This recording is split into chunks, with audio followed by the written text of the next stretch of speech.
Chào các bạn, trong video clip hôm nay mình sẽ hướng dẫn các bạn cách may giày bằng vải thun.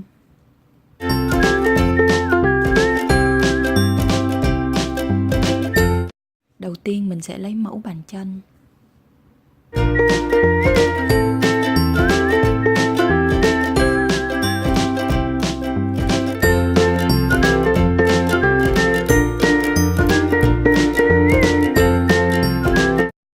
Từ mẫu bàn chân đã có, mình cộng thêm hai bên, mỗi bên 0,5 cm và vẽ khung đế giày.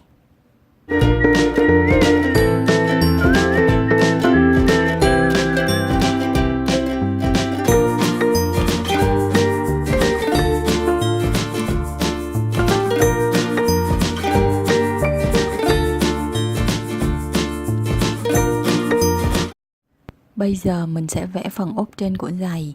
Mình chia phần đế ra làm đôi theo chiều dọc, vẽ một đường ngang.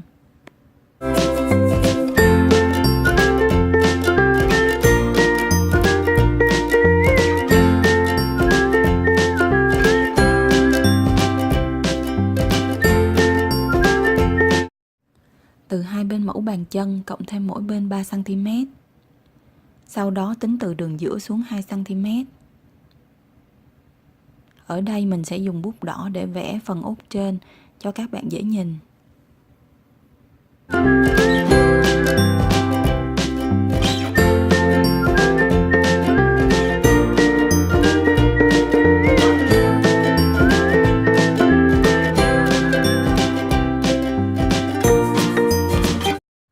Như vậy trong hình này ta sẽ có hai mẫu rập, một cái màu đen cho phần đế và một cái màu đỏ cho phần ốp trên.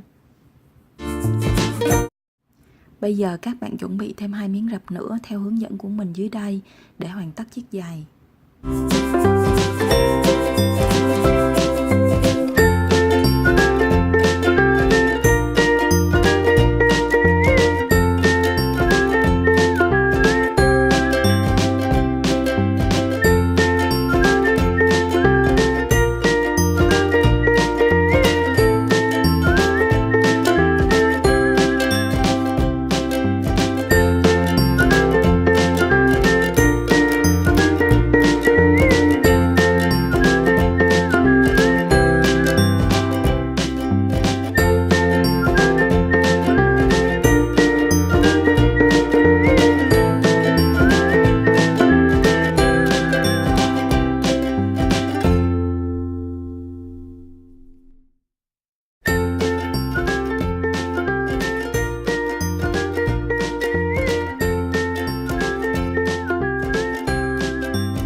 Đây là phần rập giày cho chân phải của mình, bao gồm tổng cộng 4 miếng.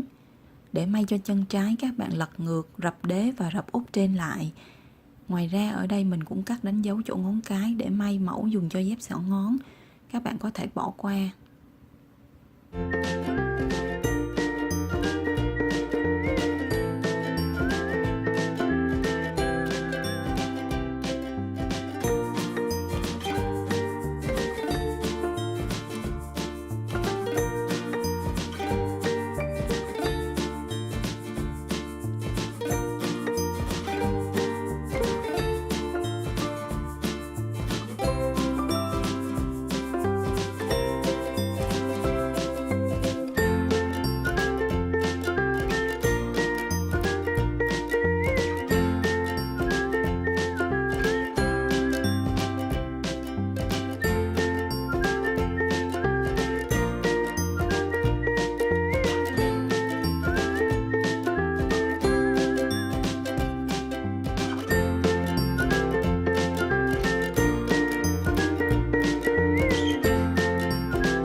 Nếu các bạn thích may loại vớ xỏ ngón thì chỉ cần ướm chân lên phần đế và đánh dấu khe giữa ngón cái. Xong chúng ta may vòng quanh đường khe này 2 lần để tránh bị tuột chỉ trước khi cắt rời. Như vậy là mình đã hướng dẫn xong cách may vớ bằng vải thun. Chúc các bạn thành công. Hẹn gặp lại các bạn trong clip lần sau.